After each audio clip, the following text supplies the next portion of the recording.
मोठा गाव रेल्वे फाटक येथे नव्याने एक आरओबी कन्स्ट्रक्ट करण्यात येणार आहे।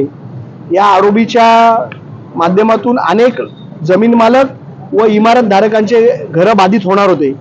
शासनाने एक चांगला निर्णय घेतलेला आहे की या सगळ्या बाधितांसाठी 138 कोटी रुपयाचा निधी शासनाने मंजूर केलेला आहे।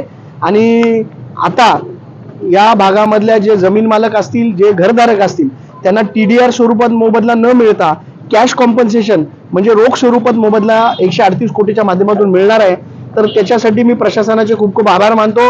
आणि हे जे आमचे नागरिक आहेत यांचे घरं आणि जमिनी बाधित होणार होत्या त्यांना आता याच्या बदल्यामध्ये कॅश कॉम्पन्सेशन मिळणार आहे। आणि त्याचबरोबर रिंग रूटमध्ये आणि इतर रस्त्यामध्ये देखील बाधित होणाऱ्या नागरिकांसाठी माझी शासनाला विनंती राहील की सगळ्यांना रोख स्वरूपात मोबदला जर दिला तर डोंबिवलीचे जे प्रकल्प एवढे दिवस रखडलेले आहेत ते लवकरात लवकर पूर्ण होतील आणि सगळ्यांना कॅश कॉम्पन्सेशन द्यावा अशी माझी प्रशासनाला विनंती।